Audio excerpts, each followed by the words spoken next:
बिस्मिल्लाहिर्रहमानिर्रहीम। अस्सलाम वालेकुम। आज मैं बनाऊंगी बहुत ही मज़ेदार, बहुत ही टेस्टी आलू गोभी का सालन। आलू गोभी का सालन बनाने के लिए मेरे पास 1.5 किलो गोभी है और आधा किलो आलू, प्याज है छोटा मैंने काटा हुआ है, और धनिया और हरी मिर्चें हैं, और 1 इंच का टुकड़ा अदरक है, और तकरीबन 50 ग्राम के करीब ये ऑयल।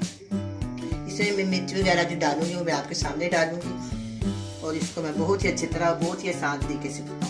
मैं इसके अंदर लहसुन शामिल नहीं करूंगी, सिर्फ मैं प्याज इसके अंदर डालूंगी। सबसे पहले मैं क्या करूंगी, इस प्याज और घी को ना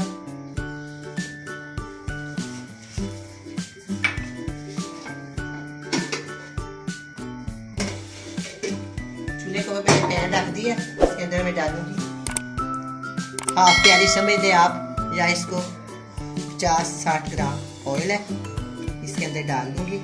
जब ये गर्म हो जाएगा तो फिर मैं इसके अंदर ये वाला प्याज शामिल कर,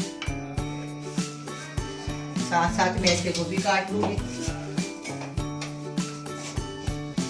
ये जो इसका पार्ट है ग्रीन वाला मैं अलग कर लूंगी, तो इसको काट।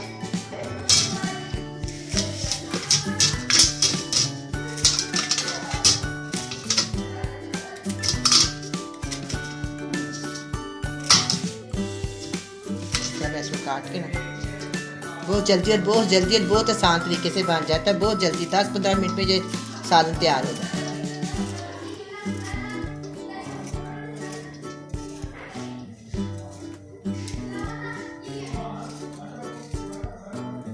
अच्छा, ये ऑयल गर्म हो गया, इसके अंदर मैं प्याज शामिल कर।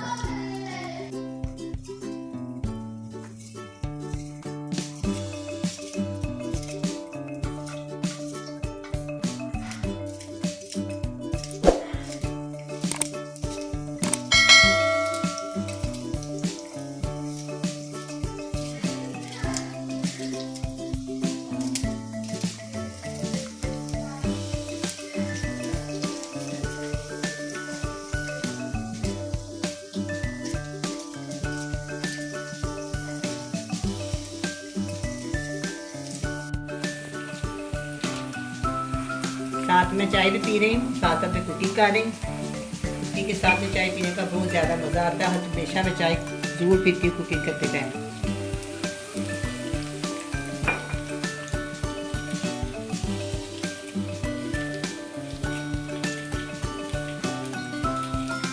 अब ये डायरेक्ट सा नरम हो गया, इसको ब्राउन नहीं करना, बस मैंने इसी तरह का करना।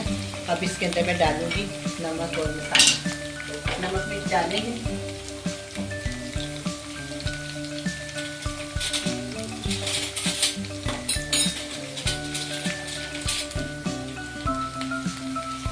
चम्मच है तो फुल भर के मैं डालूंगी।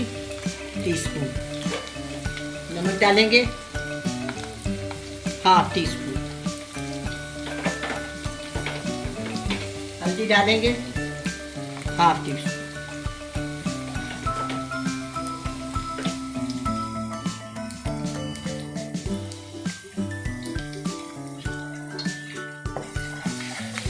मिक्स कर देंगे।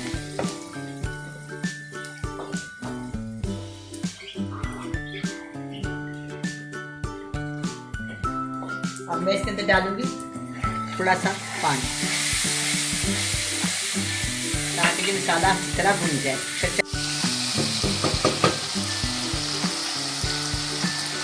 अब ये मसाला अच्छी तरह भुन गया, अब मैं इसके अंदर गोभी शामिल करूँ।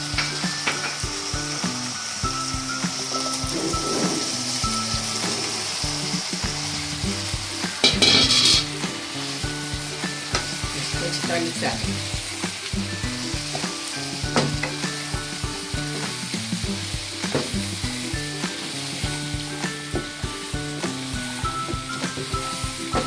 ये मैंने मिक्स कर दिया। अब मैं 2 से 3 मिनट तक इसको ढक देती हूँ।